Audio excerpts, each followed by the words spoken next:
Teori One Piece, bisa nggak kekuatan Tama mengendalikan Zoan sejati? Bayangin, dia ngendaliin Kaido.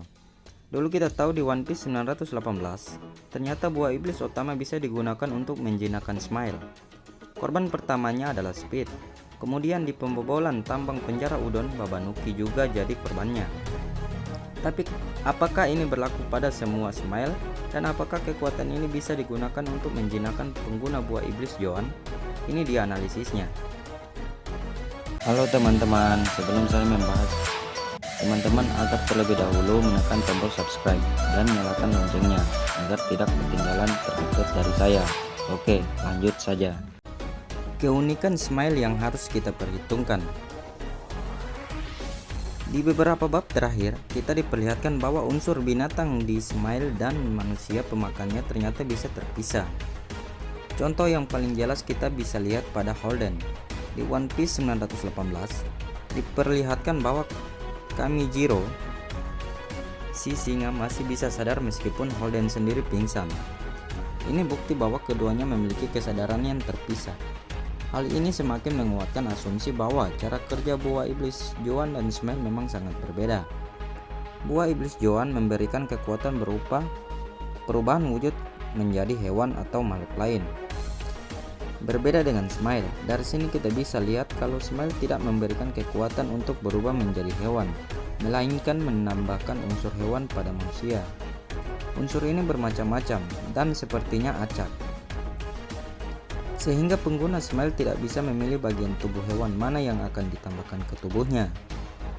Sialnya, Holden mendapatkan tambahan kepala singa di perutnya.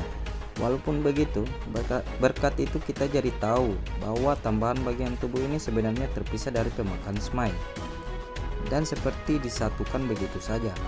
Berbeda dengan pengguna buah iblis Zoan yang sebenarnya kemampuannya adalah untuk berubah menjadi hewan atau makhluk lain.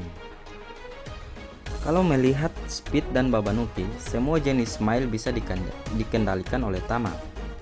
Lalu kenapa Speed bisa terpengaruh oleh buah iblis Otama, padahal dia tampak seperti manusia? Ini juga terjadi pada Babanuki di tambang penjara Udon. Langsung mau menuruti semua kata Tama.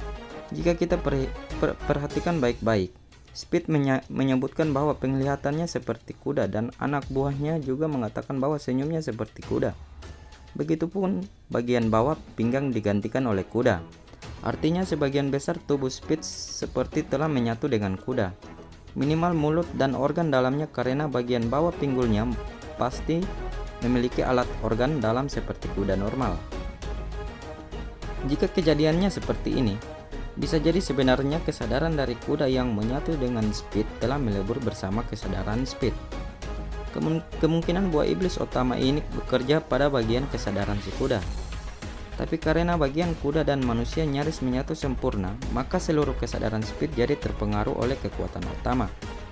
Awalnya, Mimin pun mengira kalau kekuatan Tama hanya bekerja pada sosok seperti Speed yang tubuh hewan Smile dan tubuh asli melebur sempurna, bukan sosok seperti Holden yang punya kepala singa dengan pemikiran berbeda.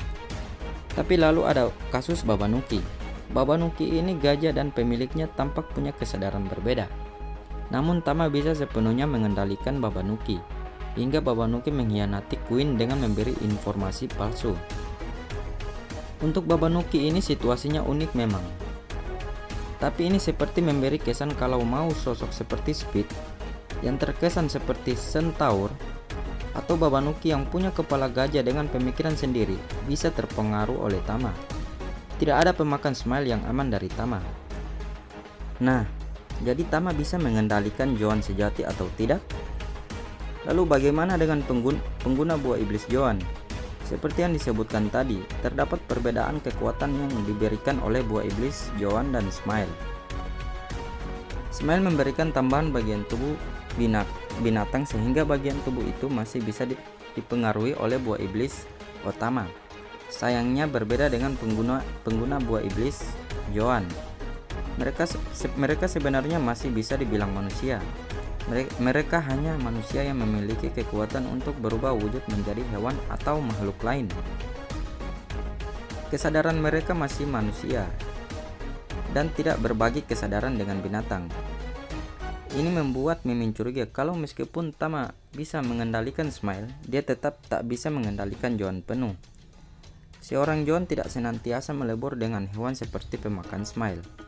Kalau bisa, dia bakal jadi salah satu karakter paling overpower kalau dia ke Onigashima. Bayangin, dia mengubah seluruh Tobiropo menjadi pengikutnya, atau bahkan mengubah Kaido jadi bayi. Saat ini saja, kalau dia ada di Onigashima, Tama sudah bisa mengubah situasi dengan memberikan Kibidango ke seluruh Smile di lokasi pertempuran. Tiba-tiba situasi akan berbalik, di mana prajurit Kaido sendiri malah melindungi Tama dan melawan sekutu mereka sendiri.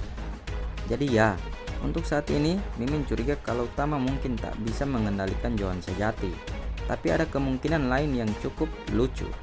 Bayangkan kalau kekuatan Kibidango Tama tidak ada gunanya jika diberikan ke pengguna Johan saat si pengguna masih pakai wujud manusia, tapi buahnya jadi efektif saat si pemakan Johan sedang dalam wujud hybrid atau penuh saat diberikan. Kita lihat apa situasinya bakal begitu. Meski begitu, Mimin rasa ada beberapa sosok yang memang rentan pada Tama. Contohnya, Chopper.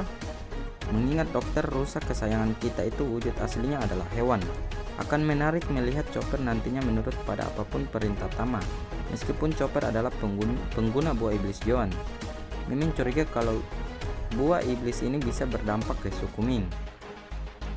Lalu bagaimana dengan buah iblis Johan yang ditanamkan pada benda mati? Untuk kasus ini, Mimin rasa kekuatan buah iblis Otama sanggup mempengaruhi mereka. Benda mati yang diberikan kekuatan iblis Johan tidak hanya memberikan mereka kemampuan untuk berubah wujud, tapi juga memberikan tambahan kesadaran sesuai jenis hewannya. Berbeda dengan pemakan buah iblis yang tetap memiliki kesadaran aslinya. Apakah menurut kalian kesimpulan ini benar atau salah? Coba diskusikan di kolom komentar.